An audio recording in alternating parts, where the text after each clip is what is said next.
Bom dia, boa tarde, boa noite, boa qualquer hora. Eu sou o professor Daniel e a gente vai falar um pouquinho sobre um livro. E qual é o livro? Esse livro aqui, não sei se dá para ver, Macunaíma. Eu tenho essa edição dele aqui. O Herói Sem Nenhum Caráter, de Mário de Andrade.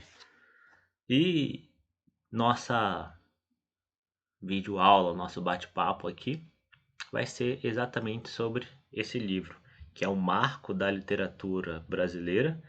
Ele simplesmente, rompeu com todos os paradigmas anteriores e vem lançar uma literatura autenticamente nacional, como era a ideia dos modernistas e de Mário de Andrade, claro. E essa obra é fundamental porque ela já foi cobrada 3 vezes no Enem e cai em diversos vestibulares no Brasil afora, e é fundamental que a gente se debruce sobre ela. Tente fazer esse esforço linguístico, esse esforço intelectual, mas ao mesmo tempo esse esforço vai ser recompensado como uma forma de prazer, que você vai conhecer uma belíssima obra da literatura nacional e, claro, ainda vai te ajudar a conhecer o Brasil, a pensar o que é o Brasil e quem é o brasileiro. Então é uma obra fundamental da literatura nacional. E tem um homem chamado Ítalo Calvino. Esse cara, um filósofo brasileiro, ele escreveu um livro Por que Ler os Clássicos? E ele disse que clássico é um livro que nunca terminou de dizer aquilo que tinha para dizer. Os clássicos nos ajudam a entender o presente, e neste sentido, Macunaíma, de Mário de Andrade, além de ser a síntese do movimento de 22, que eu considero como uma síntese do movimento de 22, é um clássico moderno da literatura brasileira. Ele já nasceu clássico, na verdade. E é sobre esse livro que vamos falar um pouquinho. O escritor Ítalo Calvino enumera diversas razões para se ler um clássico, mas a que fica mais marcada no texto dele é que clássico é um livro que nunca terminou de dizer aquilo que tinha para dizer. Ou seja, você sempre vai, toda vez que retornar aquele texto, ver algo novo. Você nunca vai ver a mesma coisa que você viu. Eu digo que ler um livro ou reler um livro é como se banhar no rio. Você nunca vai se banhar, nunca vai tomar banho nas mesmas águas. E a mesma coisa se dá com a literatura, com a leitura. E esse texto de Macunaíma, né, esse livro, na verdade, ele tentaram censurar Macunaíma lá em Roraima. A Secretaria de Educação do Estado, Macunaíma está dentro da relação de livros censurados pela Secretaria de Educação, que simplesmente tinha que ser recolhido para não deixar os jovens, os estudantes, terem acesso a esse livro. E não somente o livro de Macunaíma foi censurado, ou tentaram censurar. Memórias Póstumas de Brás Cubas, Os Sertões, de Euclides da Cunha, Mil e Uma Noites, Feliz Ano Novo. Sim, uma série são, se não me engano, 43 livros censurados e todos os livros de Rubem Alves. A censura em Rondônia levando em consideração, essa cruzada ideológica, moralista que o Brasil está sofrendo por parte de camadas da sociedade, é até compreensível. É um ato desse, pois o livro, apesar de considerar a religiosidade indígena, desconsidera a religiosidade cristã na formação da identidade nacional. Podemos ver que a obra Macunaíma é uma tentativa relevante de mostrar o processo de formação da identidade do povo brasileiro sob uma perspectiva étnica, mas também uma perspectiva moral, ou mais precisamente, da fragilidade moral e de consciência étnica do povo. E no período colonial, a nação, isso aqui já é a minha teoria, que no período colonial a noção de brasileiro ainda não existia, portanto a literatura representava a visão do europeu sobre a nossa terra, não se podia falar em literatura brasileira naquela época. né? Já no período republicano, a literatura já tinha como fim formar a identidade ou descobrir a identidade nacional, mas a partir de uma perspectiva idealista. O Guarani, por exemplo, Iracema de José de Alencar, foram essa tentativa, né, de mostrar quem é o brasileiro, quem é esse homem, esse povo. José de Alencar dizia que o brasileiro era o mestiço, né? Mas que mestiço?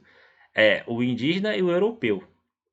Mas do ponto de vista moral, né, esse do ponto de vista étnico, ele é o mestiço entre o indígena e o europeu, mas do ponto de vista moral, como era um ser idealizado, não real, era basicamente o mestiço com a moral e as virtudes cristãs, desconsiderando toda a moral indígena. Ou seja, José de Alencar com Guarani e mesmo Iracema, era o brasileiro era o mestiço do indígena com o europeu, só que esse mestiço ele tinha toda a construção moral e as virtudes do bom cristão, né? Já no livro Macunaíma, de Mário de Andrade, também vemos essa tentativa de construção de uma identidade nacional. Só que do ponto de vista étnico, Mário de Andrade, além de dizer que o livro é a miscigenação do elemento indígena com o elemento europeu, como fez também José de Alencar,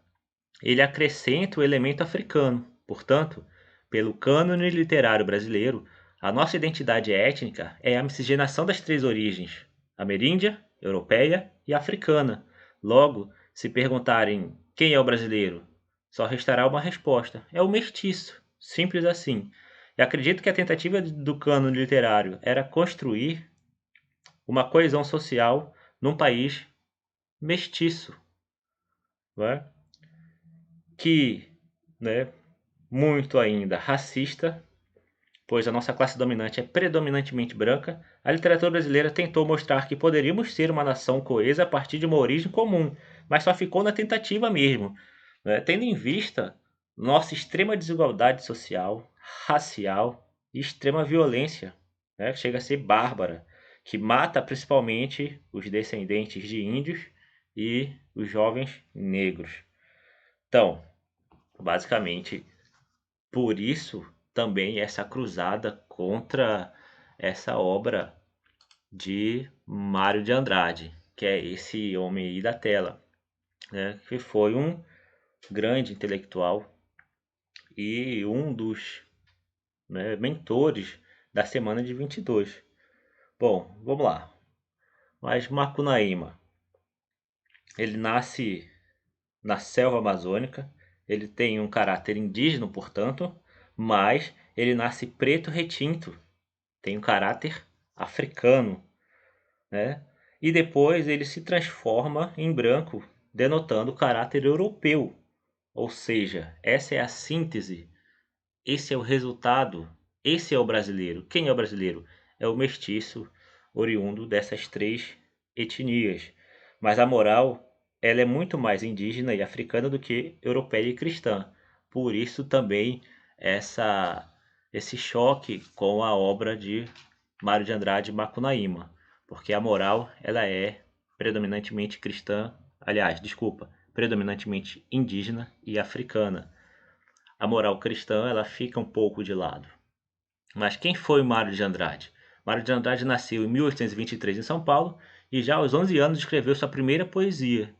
Dizia que era escritor de seus primeiros dias, desde os seus primeiros dias.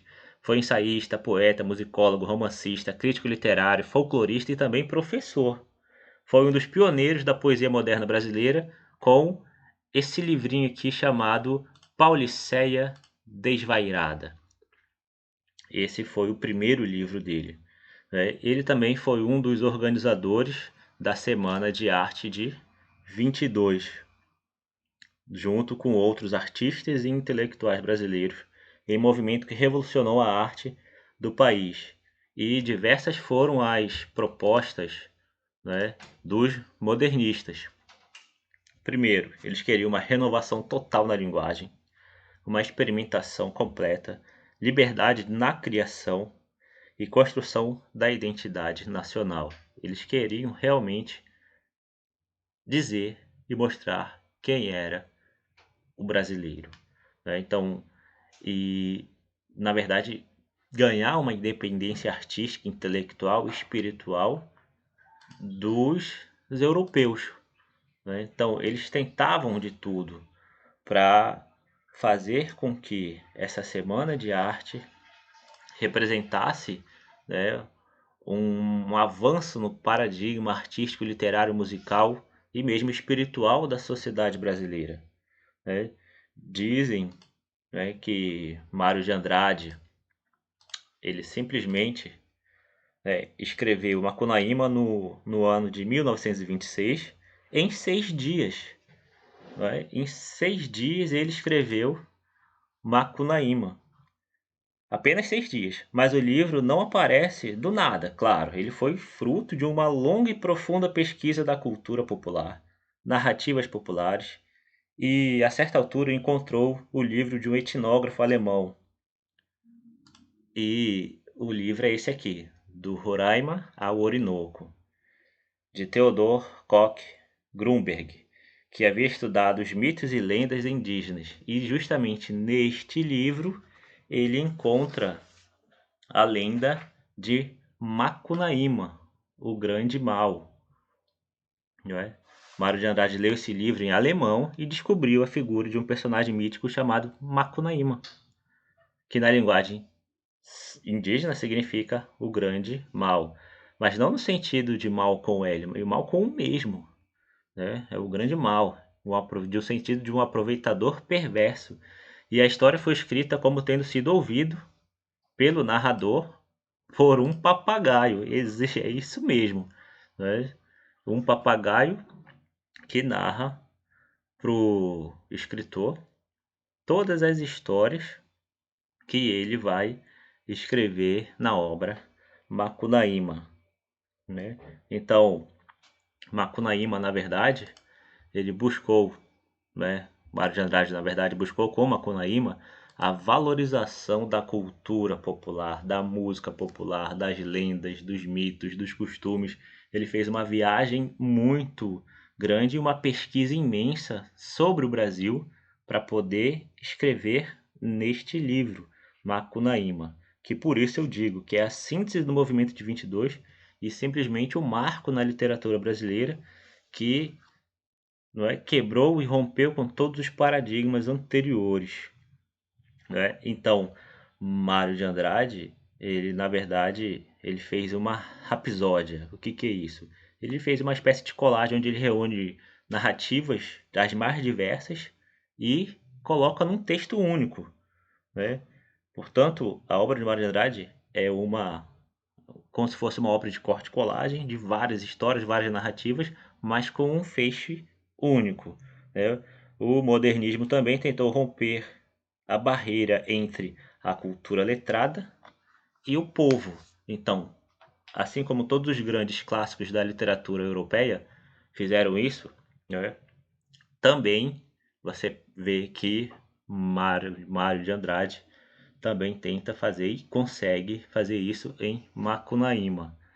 Tanto ele conseguiu isso que ele, na verdade, junto com outros escritores, ele conseguiu se tornar também um intérprete do Brasil, assim como Gilberto Freire, quando escreveu Casagrande Senzala, né? Gilberto Freire também escreveu Sobrados e Mucambos. Você vê também que Sérgio Buarque de Holanda escreveu Raízes do Brasil. Isso, né? Poucos anos depois, esses intérpretes do Brasil escreveram poucos anos depois, 2, 3, 4 anos depois, de Mário de Andrade ter publicado em 1928 o livro Macunaíma. Você vê também outro livro muito importante para entender o Brasil, que é a Evolução Política no Brasil, que é de Caio Prado Júnior, que também é um dos intérpretes considerados um dos intérpretes do Brasil, né? Também você vê Formação do Brasil Contemporâneo, de Caio Prado Júnior também, né? Então, esses autores são chamados intérpretes do Brasil. E eu coloco também nesse rol, como um dos primeiros intérpretes do Brasil, Mário de Andrade com a obra Macunaíma, né? E Macunaíma simplesmente foi um marco. E esses intérpretes do Brasil, na verdade, como o Gilberto Freire, ele viu a mestiçagem como um fato positivo, pois a cultura popular mestiça é uma cultura original, única, que só é do Brasil e de mais nenhuma outra cultura. Então ele viu algo de positivo nessa miscigenação, Gilberto Freire, mas desconsidera, por exemplo, né, toda a sistematização violenta da colonização, inclusive com o estupro das índias e negras por parte dos europeus brancos, que simplesmente não pode ser visto como um encontro festivo, amoroso, alegre, mas sim como uma política sistemática de Estado de povoamento. Então, essa, para mim, é uma falha de Gilberto Freire ao analisar o Brasil e desconsiderar essa violência, né, da colonização. Você vê Sérgio Buarque de Holanda, né? Mas antes eu quero falar do Caio Prado Júnior, que tem uma visão negativa do Brasil, onde diz que uma nação miscigenada não pode ter um projeto único de nação. E se a gente for analisar bem, é um tanto quanto verdade, tendo em vista que o Brasil tem polos de desenvolvimento, no entanto, você percebe que a grande maioria do povo vive à margem do sistema. Por quê? Se você vê, né, quem é ou quem faz parte da classe dominante do Brasil, os brancos, e quem faz parte da classe dominada, que vive à margem, basicamente, do sistema, os mestiços, né? Então, Caio Prado Júnior, ele deve ser analisado bem detalhadamente. Já Sérgio Buarque de Holanda é uma ambivalência dos dois, pois o homem cordial, que é uma teoria de Sérgio Buarque de Holanda, é contraditório, pois é amável, afável e bondoso com os seus, e ao mesmo tempo ele consegue ser cruel, violento e terrível com os outros, né? Para Sérgio Buarque de Holanda, né, as relações interpessoais do brasileiro são colocadas acima de qualquer regra moral e legal. Ou seja, as relações familiares e interpessoais com os seus amigos, para os meus amigos, tudo, para os inimigos, a lei, é muito isso também. Não à toa que esses autores, eles são considerados intérpretes do Brasil porque eles conseguiram captar é, a moral, a alma, o espírito de parte dos brasileiros. Né? E se você juntar todos, inclusive Macunaíma, você percebe que tem muito, né, desse espírito do brasileiro. Né? Agora vamos lá para a análise literária da obra Macunaíma. Eu quase que digo que é um realismo fantástico, né? Só que o próprio autor Mário de Andrade, ele falou que é uma rapsódia, ou seja, como eu já tinha dito antes, uma colagem de várias outras histórias num texto único que transformou nesse, né, não posso nem dizer romance, mas nessa rapsódia mesmo muito surreal. Qual é o tempo? O tempo não tem fidelidade cronológica, é o tempo. Simplesmente ele nasce, né? De repente aparece aos 6, depois volta a ser criança, depois volta a ser adulto, se transforma em branco, depois volta e depois se transforma em estrela. Ou seja, você tem que embarcar na obra não questionando a verdade da obra, né? Os fatos da obra, mas sim embarque nela, vendo, percebendo que é ficção, é claro, e embarcando nela. Qual é o espaço? O espaço é toda a América Latina, mas principalmente a Amazônia e São Paulo.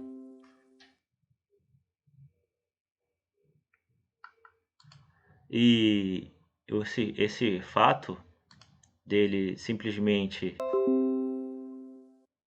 Eu não acredito. É, esse barulhinho aqui é que foi o OBS Studio, que é o aplicativo que eu uso. Ele simplesmente está conectando e desconectando. Não sei porquê. A minha internet não está nada legal. Estou tentando fazer essa videoaula aqui na raça, porque a internet não ajuda. mas vamos lá, né? Já tem 20 minutos, eu quero correr aqui para não passar muito de 30 minutos a nossa videoaula, para não ficar um tanto quanto chato e monótono, né? O espaço é toda a América Latina, mas principalmente a Amazônia e São Paulo, né? Que mostra o contraste do Brasil desenvolvido e do Brasil ainda do tempo da Pedra Lascada, né? Vamos dizer assim. O narrador é uma narrador em terceira pessoa e esse narrador é o papagaio, tá? E a linguagem é uma linguagem híbrida, porque ele tanto usa uma linguagem indígena, né? Uma linguagem que, portanto, por ser desconhecida, é um tanto quanto difícil, e apenas um capítulo, que ele chama Carta para Icamiabas, ele usa uma escrita formal, parnasiana mesmo, né? Como eles queriam romper com o parnasianismo, eles buscavam muito também a sátira à escrita parnasiana, né? Então, por isso que ela é uma obra híbrida, porque utiliza essas duas formas de linguagem. E o que faz dela um tanto quanto difícil de ser lida, mas no início. Mas se você tiver um Google, um dicionário do lado, você consegue facilmente transpassar essa dificuldade, né? E se a gente pode ver esses estrangeirismos, eles não são estrangeirismos europeus, eles são estrangeirismos indígenas, porque eles queriam justamente isso, sair um pouco da Europa e se voltar para o Brasil, né? E não acredito de novo. Tá, vamos lá. E você vê o seguinte, isso é uma interpretação minha, claro, eu tomei essa liberdade. Beleza. Olha só. Macunaíma, assim como Jesus Cristo, nasceu de uma partenogênese, ou seja, ele não tem pai, só tem mãe. E em nenhuma parte do texto de Macunaíma faz qualquer menção ao pai. E quando Macunaíma morre, ele não morre na verdade. Ele vira uma estrela. Ele vai para o céu, morar no céu. E você percebe também esse mesmo encadeamento narrativo com a história de Jesus Cristo, não é? Claro, como a gente vive numa sociedade cristã, todos os escritores eles vão se fundamentar na narrativa cristã para escrever as suas obras. Isso é totalmente natural, né? Mas é interessante também a gente perceber isso. E Macunaíma comete duas transgressões que vão dar origem a todo desenrolar da narrativa. Quais são essas transgressões que Macunaíma comete? Primeiro, ele mata uma veada parida, né, que é um cervo da floresta, e ao matar essa veada parida, ele simplesmente mata a sua própria mãe, porque na natureza tudo é holístico, tudo está interligado. E matar uma veada parida é o mesmo que matar a sua própria mãe. Outra transgressão que ele comete é quando ele sai de casa, né, justamente por ter matado a própria mãe com a veada parida, ele foge de lá, mas não no sentido de fugir de alguém, ele simplesmente sai de lá e quando ele sai de lá, quando começa a sua aventura, ele se encontra com a Cia, mãe do mato. E ele simplesmente, né, quis brincar com ela. Ele falava brincar para relação sexual. Só que a Cia, como era uma amazona, ela não quis. E aí ela batia muito nele, espancava ele. E Macunaíma, vendo aquilo, né, assim que os irmãos dele chegaram lá para ver aquilo que estava acontecendo, ele, de uma forma muito, como é que posso dizer, brincalhona, fanfarrona, dizia que estava batendo nela. E mas ao mesmo tempo pedia ajuda para segurar a Amazona, a guerreira Amazonas, né? E quando os dois irmãos seguram a Amazona, um bate com um tacape na cabeça da guerreira e o Macunaíma se aproveita sexualmente da Amazona. Então, eles têm um filho, só que esse filho, como ela era uma guerreira amazona, ela tinha que matar o filho e matar em consequência o o Macunaíma. Só que ela não faz isso, porque elas descartavam o menino e ficavam só com as meninas.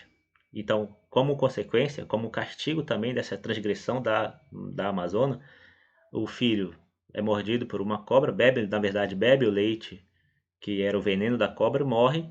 A Si ficou desgostosa da vida, também quis morrer, foi morar no céu, virou estrela. Mas antes disso, ela tinha dado o Muiraquitã, que é um talismã muito conhecido da tradição indígena da Amazônia, que traz sorte, fartura, e tinha dado esse talismã para o Macunaíma.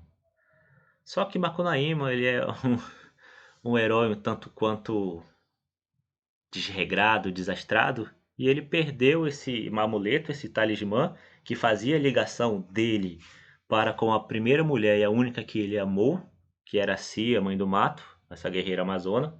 E também, né, você pode ver que como esse talismã ele tinha uma função mágica, ele também queria por isso também, tanto pela ligação amorosa com a única mulher que ele amou, como pela relação de sorte, de uma relação mágica que o amuleto trazia. Só que ele perdeu dentro do rio, um peixe comeu e esse peixe foi pescado por um pescador que vendeu esse peixe para São Paulo. Em São Paulo, um comerciante médio comeu. Esse comerciante é o Venceslau Pietro Pietra. E simplesmente depois que ele comeu esse amuleto, ele ficou riquíssimo. E não sei como Macunaíma descobriu que esse amuleto estava em São Paulo e ele precisava de tudo, né, fazer de tudo para conseguir esse amuleto, esse Murequitã, que é esse sapinho verde que vocês estão vendo aqui. E eu comparo esse sapinho verde, a busca de Macunaíma pelo sapinho verde, pelo Murequitã, por esse amuleto, como a busca pelo Santo Graal, né? Aquela taça que colheu o sangue de Jesus Cristo, né? Que foi fruto e que gerou, na verdade, diversas narrativas mitológicas e de heróis na Idade Média na Europa. Então, a gente consegue ver nessa narrativa uma série de outras narrativas, né? E diferentemente do herói romântico tradicional de José de Alencar como Peri, o herói, na verdade, o herói Macunaíma, ele é um anti-herói, porque ele não possui nenhuma das características louváveis do herói, né? Então ele tem muito pelo contrário. Ele engana, ele se aproveita de mulheres, se aproveita de todos para se dar bem, né? E isso é visto como um ato anti-heróico, na verdade. Ele não quer se sacrificar por ninguém. Ele quer que todos se sacrifiquem por ele. Então, ele vai em busca desse talismã em São Paulo, né? E Macunaíma tem dois irmãos, Manap, que é o feiticeiro velho, Jiguê, que é o índio viril, casado com Soforá, né? Que é esta aqui de vermelho, é a Soforá. E Macunaíma vai ter um relacionamento com Soforá, que é mulher do Jiguê, que é irmão dele. Ou seja, Macunaíma não respeita nada nem ninguém, né? E como Macunaíma não falava até os 6 anos, por exemplo, isso no começo da história, né? Quando ele nasceu, não falou até 6 anos e resolveram dar água de chocalho para ele. Então, no passe de mágica, ele começa a falar.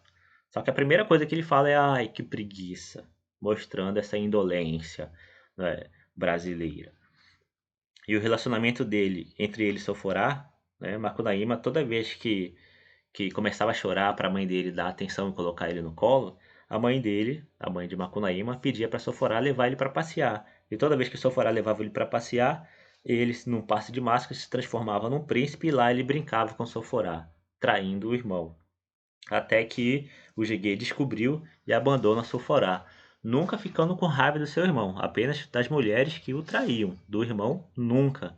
Em uma outra parte da narrativa, Macunaíma leva sua mãe, né, para um lugar onde tinha alimento, do outro lado do rio, e onde simplesmente só queria comer, só que ele não deixou, não é, a mãe levar esse alimento para os outros irmãos. Ele queria comer só ele e a mãe, mais ninguém. E a mãe ficou com muita raiva disso e simplesmente foi embora sozinho e deixou ele lá. Isso tudo ele era criança, ele era pequeno, né? Mas para ver essa cronologia de idade do herói não tem nenhuma lógica, não é? E como ele foi deixado sozinho lá pela mãe, ele tentou voltar para casa. Só que nessa tentativa de voltar para casa, ele encontrou quem? O Curupira. E o Curupira o engana, diz um outro caminho para ele seguir e lá ele ia encontrar, né, a família dele. Só que antes disso, o Curupira tirou um pedaço da perna dele, da carne da perna dele, deu pro Macunaíma comer, o Macunaíma comeu, e aquele pedaço de carne que ficou no estômago do Macunaíma é mais ou menos um GPS, né, que ligava o Curupira ao Macunaíma, ou seja, o Curupira queria devorar o Macunaíma. E o Macunaíma, muito esperto, que apesar de todos os defeitos e vícios, ele tem a inteligência e a esperteza muito aguçada. Então ele engole lama, joga fora esse pedaço de carne, né? Despista o Curupira e foge dali. E lá ele, né, encontra, saindo de lá, ele encontra, na verdade, a avó Cotia, que não sei como também ficou sabendo que Macunaíma tinha deixado a mãe dele com muita raiva, tinha enganado basicamente a mãe dele na questão do alimento, não queria deixar ele levar o alimento para os irmãos, né? E isso fez também com que a avó Cotia, ao invés de dar alimento para ele e levar ele para o lugar seguro, ela dá uma poção mágica que transforma ele num adulto, mas com a cabeça de uma criança, ou seja, um ser totalmente deformado. Então, nisso, ele volta para casa, vai caçar, caça a veada parida, mata a mãe dele, tem que sair de lá, sai em busca de uma resposta para aquilo que ele tinha feito, ou seja, ou mais ou menos um castigo, fugiu da terra, ele vai ter que sair da terra prometida por ter transgredido e matado uma veada parida, que na verdade ele matou a mãe dele. Então ele sai de lá e encontra a Si, a mãe do mato. E nessa viagem ele ele vai simplesmente sair de lá, né, da onde a mãe dele, onde a Si, mãe do mato, morava, e vai em busca do Miraquitã. Só que o que acontece? Antes dele ir para lá, ele vai para Serra Amazônica, deixar a consciência dele lá. Primeiro ele deixa a consciência e vai para São Paulo. Então, ele simplesmente vai, passa lá na ilha de Marapatá, que fica na foz do Rio Negro, para deixar a consciência dele lá. Uma consciência basicamente pura do bom selvagem, ou uma consciência pura do indígena, né, do silvícola. Até aqui, eu estou no capítulo 4.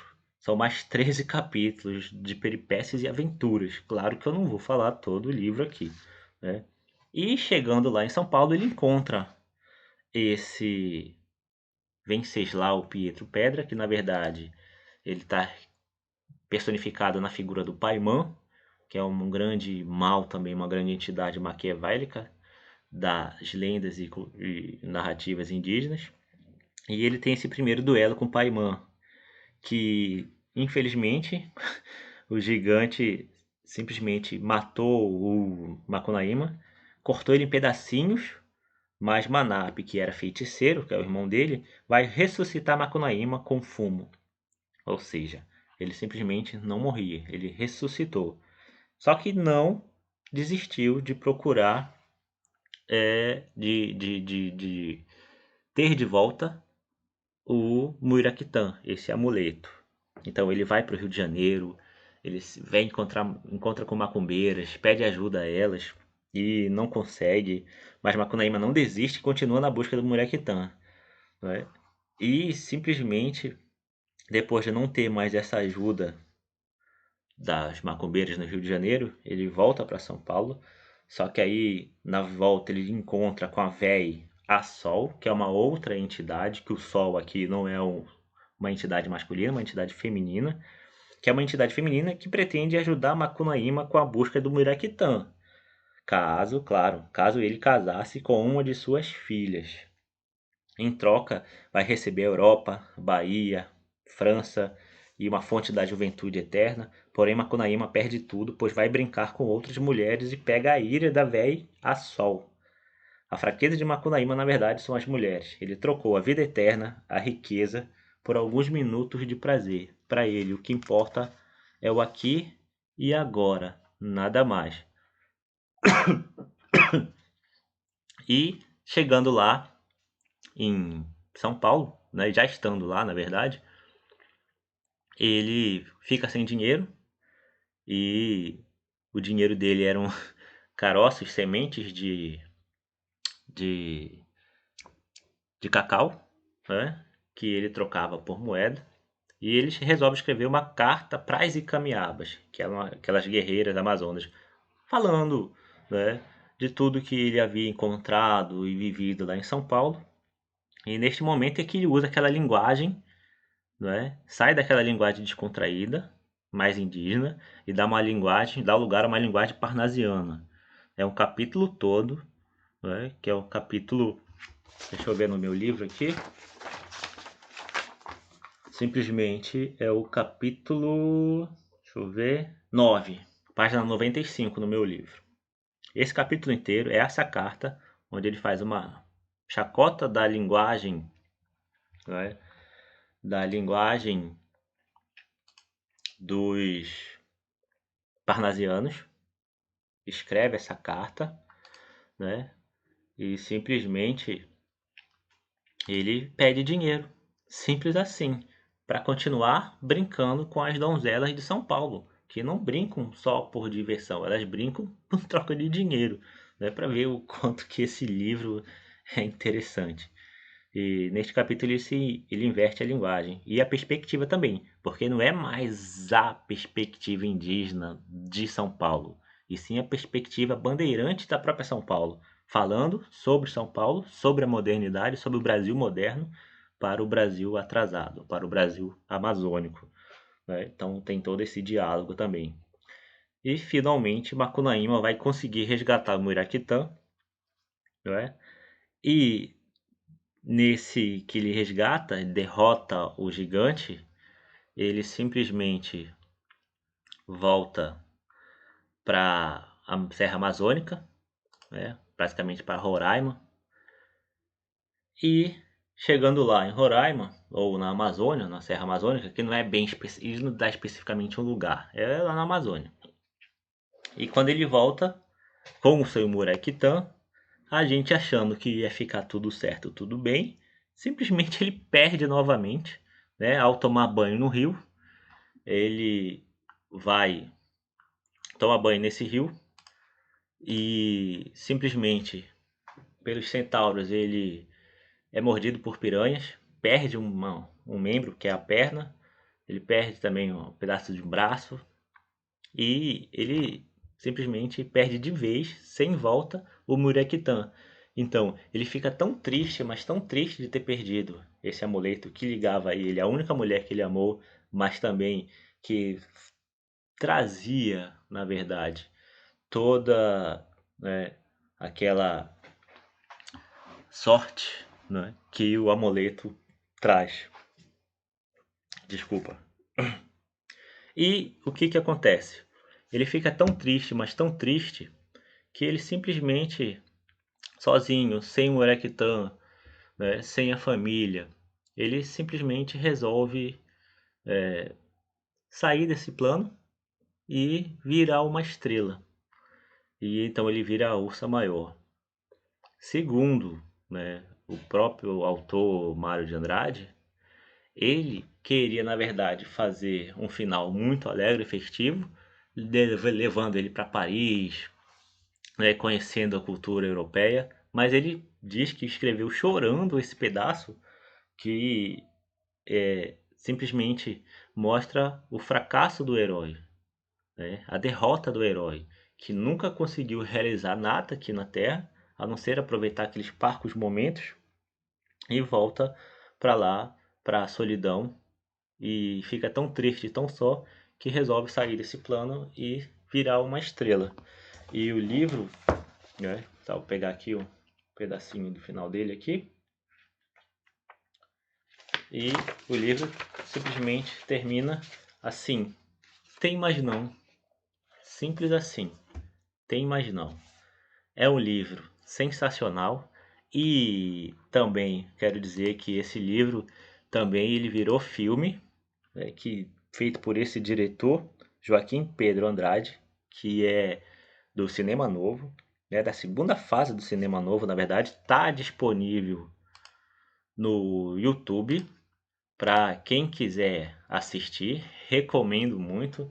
Primeiro, ler o livrinho, né? Depois assistir ao filme. Mas quem quiser também assistir ao filme e ler depois não tem problema nenhum, porque encontra, apesar de ser uma adaptação, encontra muita semelhança e vai gostar de todos.